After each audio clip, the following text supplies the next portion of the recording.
together. I saw you had a very cute jacket on. There you go. See, that right. gives you the opportunity to wear nice clothes in the winter. I loved your jacket. Joy McCarthy is here. Joy. And we're talking about it's Heart Health Month. So we are talking about cooking healthy. You're going to focus on some herbs and some oils. Yes, absolutely. You know what? It's interesting. As I was doing some research for this segment, I found out that nearly 75% of Canadians don't realize that diet and lifestyle modifications can significantly reduce their risk of heart disease. So people don't realize we have, so much opportunity to take care of our ticker.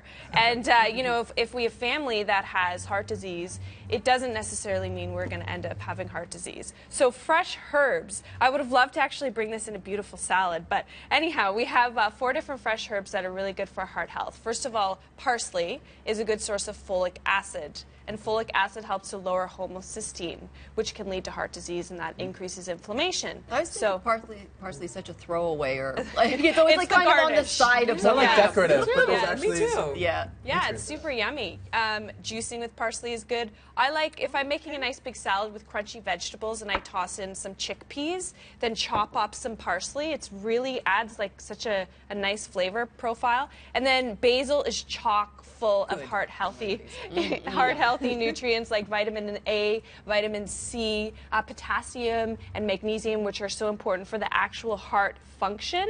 So basil's fantastic. And of all of these herbs, the key thing is their antioxidant levels. Herbs and spices have some of the highest levels of antioxidants of all foods. And antioxidants protect free radicals from damaging your arterial walls. So this is really important. And then cilantro, such a great detoxifier, helps with healthy cholesterol levels too. So helps to prevent the oxidation of cholesterol. And then lastly, oregano. Of all of these, this one I would say is the highest in antioxidants. So that's what you want to make sure you do. Take in lots of antioxidant-rich foods because that really helps protect your heart. And also protects, from a beauty perspective. Keeps your skin healthy and fresh, prevents premature wrinkling. I always like to talk about that aspect of food too because people tend to relate to that more. Okay. Joy, I want to ask you a quick question before you move on. You talked about parsley. It's good for juicing, so you can throw it in there in your smoothie. Does it lose any of its vitamins or nutrients when you mix it up in a blender? No, if you're mixing it up in a blender, well, here's the thing. Anything you chop, you're going to destroy some of the enzymes. But I wouldn't worry about that so much. If you're tossing it into a smoothie, you're still getting lots of the antioxidants. But yeah, some like raw foodists and whatnot, people who are really into eating raw food, would suggest that you don't blend it up because you will destroy some of the enzymes. But you're getting intense. You're getting very intense about your nutritional profile. The average person, we don't have to worry about that as long as you're. And that's a great way, actually, to, if you're not the type of person who wants to chop this up and put it in a salad and actually taste it, that's a good way to get it, is actually to toss it into a smoothie, and then you don't have the strong flavor. Another one that I don't have here is mint. And I make a great mint smoothie with like pineapple and spinach and apple, just like 4 ingredients. Does it matter if you mix them?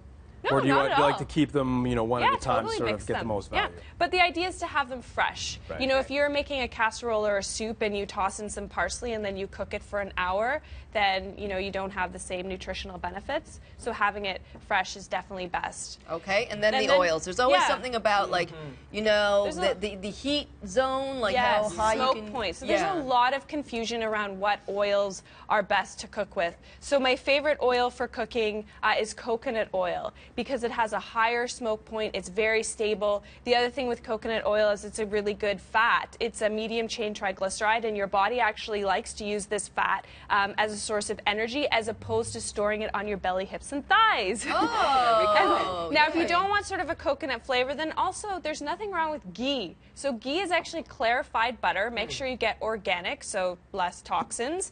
And the nice thing about it is if you don't want the coconut oil flavor, but you want to heat something to a higher temperature, like if you're sauteing. So if you're sauteing veggies, your stovetop can get up to like 600 degrees Fahrenheit. That's pretty hot.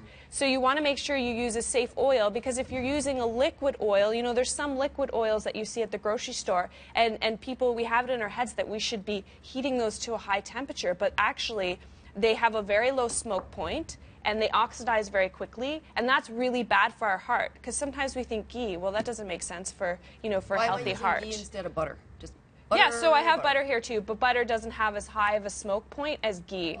So ghee, it's clarified butter. All the milk solids have been removed, so people who have trouble with lactose are often better with ghee. And then, have you guys heard of camelina oil? No. This is a new sort of food trend, and it actually originated from Northern Europe, but now it's being grown in Saskatchewan. And camelina oil has a unique source of fatty acids. It's actually a source of omega-3s, which is fantastic for heart health. So that really protects cardiovascular health. And the nice thing is it actually has a higher smoke point than olive oil. So you can definitely cook with camelina. You can use it cold as well. And this one is cold pressed. So camelina oil is great. And of course, we all know that olive oil, extra virgin olive oil is fantastic because it's so good for heart health. And we know the Mediterranean diet to be fantastic for cardiovascular health. I know we're almost out of time. Can I use any of these products on my face? Because I always hear like naturopaths and healthy people are like, you can eat this and also put it on your face. Yeah, that's a great question. My favorite to put on my face is coconut oil. Done. And in your hair too, but not too much. Okay. You don't want to you don't want your little mohawk to flatten. No, You I have don't too know. much oil. All right, thank you There you so go. Take much, away those Joy wrinkles. McCarthy. And it is everybody. 8:21. We're going to take a short break. We'll be right back.